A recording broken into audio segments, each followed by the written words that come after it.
둔산동 동화쌤입니다. 이제 농담처럼 뭐라고 인터넷에 떠있냐면 영어는 돈, 수학은 시간. 왜? 하도 풀 문제가 많아서. 수학은 시간. 시간이 굉장히 많이 든. 고등학생들 뭐 한 60% 이상은 수학만 하고 있고 거의. 그러니까 나머지 과목은 전부 다 100점인데 수학만 뭐 2개 틀리고 3개 틀리고 좀 흔하게 나타나는 현상이거든요. 수학은 3년 걸리고 영어는 2년 걸리면 뭐 국어는 1년 걸리고 탐구는 6개월 걸리고 이렇게 이럴 수도 있거든요.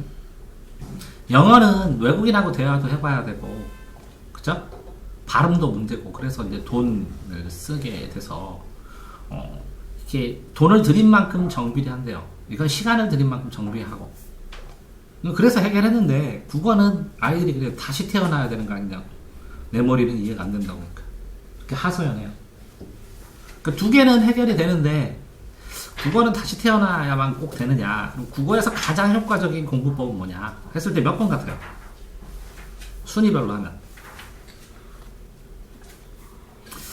기본 공부법이에요.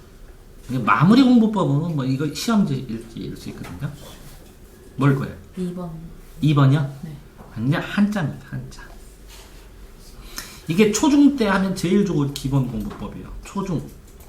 왜 그러냐면 이렇게 한자를 하게 되면 용어도 해결되고 이 독수한 효과가 있고 기본 이론도 빨리 받아들일 수 있고 그래요. 그 다음에 이제 이렇게 토론을 하다 보면 이 용어, 기본 용어가 이 한자에 있는 단어가 문제가 발생을 해서 토론도 도움이 돼요.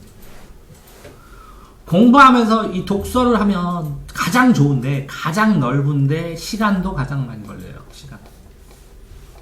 근데 이렇게 책 읽는 방법하고 시험지 읽는 방법은 확실히 달라서 시험지 읽기를 배우면 급격하게 점수가 오릅니다.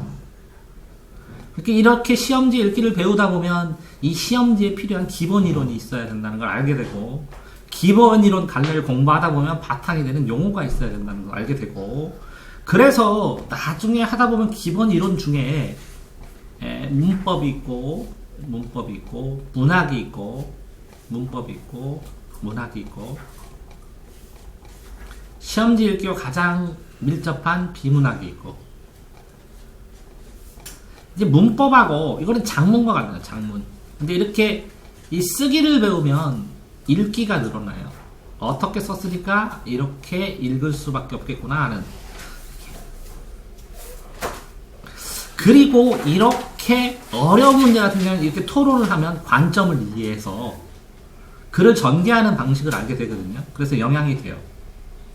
이렇게 비문학. 그런데 이런 모든 바탕이 뭐라고요? 급격하게 해줬을 때 이 한자만큼 왜? 우리나라 말 시험 용어로 나온 거에 95%가 다 한자로 되어 있어요.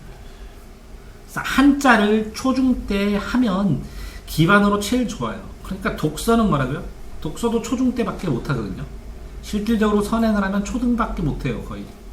초중째 하는데 엑기스로 해서 뭔가 남기려면 한자까지 같이 해야 된다는 거예요. 자, 한자가 가장 도움이 되고 한자를 하면 파생되는 게 많다는 거죠. 이렇게. 그래서 다시 태어나지 않고 중학교로 간다면 한자 쓰기를 꼭 시킨다는 거죠. 왜? 다시 태어나지 않고 해결할 수 있는 방법은 한자 쓰기밖에 없어요. 이해됐어요? 자, 그런데 이거는 기본이잖아요. 기본.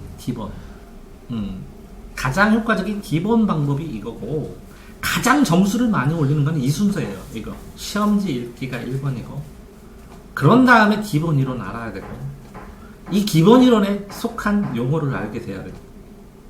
특히 시험 볼 때는. 근데 최상위권에 도움되는 건 이게 논술쓰기예요. 최상위권. 논술쓰기와 토론. 이게 토론 한 찬반을 논술에다가 쓰거든요. 이제 최상위권은 이게 늘어나요. 근데 이제 중위권에서는 이 문법, 문학, 뭐 화작문 이렇게 기본적으로 알아야 되는 이론들, 이 기본 이론과 관련돼서 여기에 대한 약간 심화된 이론이 중요하겠지만 실제적으로 이 전체 내에서 가장 핵심이 되는 건 이거라는 거죠. 한자 쓰기. 그러니까 말하고요. 국어에서 가장 효과적인 기본 공부법은 한자 쓰기다. 네, 도화쌤입니다.